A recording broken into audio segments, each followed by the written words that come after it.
প্রথম আলো ডেইলি স্টারের মতো যদি গণমাধ্যম যদি গায়েব হয়ে যায়, ঠিক আছে, তখন কি আপনি আমার দেশ পত্রিকা দিয়ে সেই ঘাটতি পূরণ করতে পারবেন? প্রথম আলো, ডেইলি স্টার, উদীচী, ছায়ানট, আচ্ছা, একটা দল হিসেবে বিএনপি যদি কোনো অপরাধ করে বা জামাত কোনো অপরাধ করে, ছোটোখাটো কোনো গণমাধ্যম সেই অপরাধ আপনার প্রতিরোধ করতে পারবে তার সংবাদের মাধ্যমে, তাই না? আমি বলছি এই গার্ডসটা প্রথম আলো এবং ডেইলি স্টার রাখে, যেই কারণে শেখ হাসিনা তাকে সবসময় গালি দিত, কারণ শেখ হাসিনাকেও চ্যালেঞ্জ করতো প্রথম আলো, ডেইলি স্টার। তো এই প্রথম আলো, ডেইলি স্টার আমাদের অনেক অপছন্দের কারণ। বিভিন্ন কার্যক্রমের মাধ্যমে আমাদের বিভিন্ন জায়গায় ভুল আছে, সেই ভুলগুলো বিষয়ে আমরা কথা বলেছি, আমরা সেই ভুলগুলো সংশোধনের কথা বলেছি। কিন্তু আমাদের এই রাষ্ট্র থেকে প্রথম আলো, ডেইলি স্টারের মতো যদি গণমাধ্যম যদি গায়েব হয়ে যায়, ঠিক আছে, তখন কি আপনি আমার দেশ পত্রিকা দিয়ে সেই ঘাটতি পূরণ করতে পারবেন? আমার দেশ পত্রিকার সেই যোগ্যতা আছে? আপনি আমার দেশ এবং প্রথম আলো, ডেইলি স্টার পাশাপাশি রাখেন, আপনি দেখেন আপনার কোনটার প্রচ্ছদ, সার্বিক কোয়ালিটি দেখেন আপনি, তাই না? তো ওই জায়গাটাতে না যাওয়াটা অনেক ধ্যান সাধনার মাধ্যমে তারা ওই কোয়ালিটি অ্যাচিভ করেছে। তাদের ভুল থাকতে পারে, সেই ভুলগুলো সংশোধন হতে হবে। সেটা আলেমদের বিষয়ে অনেক ভুল ছিল, জঙ্গি ন্যারেটিভের বিষয়ে ভুল ছিল, কিন্তু এই গণমাধ্যম আমাদের একটা সাংস্কৃতিক লড়াই।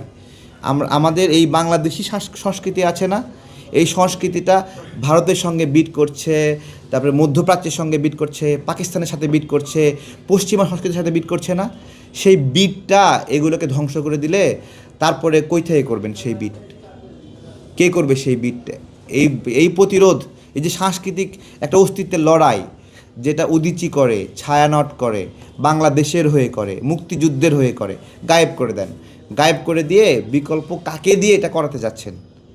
যাকে দিয়ে করাতে যাচ্ছেন তাকে আগে তৈরি করেন না, তারপরে সরাই দেন। যতক্ষণ আছে সে তো বাংলাদেশের প্রতিনিধি।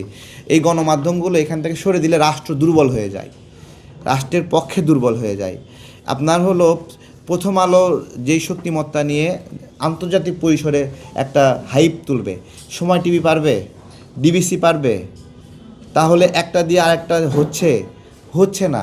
আপনারা প্রথম আলো হওয়ার চেষ্টা করেন না, তাই না? ওদের যে সক্ষমতা, তাই না, এইটা একটা বিষয়। তো এটা আমরা এই যে ইস্টাবলিশমেন্টটা জ্বালায় দিল, পোড়ায় দিল, আমরা এটা শুরুতে আমাদের সকল সহযোদ্ধাকে অনুরোধ করেছি যে দয়া করে এই কার্যক্রমে কেউ যাবেন না।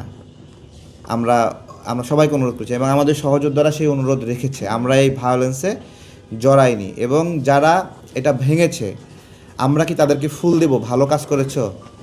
আমার কথা শিবিরের ছেলেপেলে ভাঙলো, দেখেন ওরাও কিন্তু অস্বীকার করতেছে আমরা ভাঙি নাই, ঠিক আছে? তার মানে ওরা বুঝতেছে ওরা যে ভাঙছে এই কাজটা ব্যাপক নিন্দনীয়, ওরা সরি ফিল করতেছে এখন, তাই না?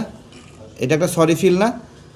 তো এনসিপির ছেলেপেলেরা ওখানে অনেকজন ছিল, কিন্তু তারপরেও এনসিপিকে ধন্যবাদ দেব আমরা যে ওরা সেখানে গিয়ে এটাকে ডেইলি স্টারের, প্রথম আলোর সাংবাদিকদেরকে উদ্ধার কার্যক্রমে ছিল। সেখানে কি করতে চায়? মেরে ফেলতে চায়, সংবাদ প্রকাশের জন্য গণধোলাই দিয়ে মব সৃষ্টি করে মেরে ফেলবে।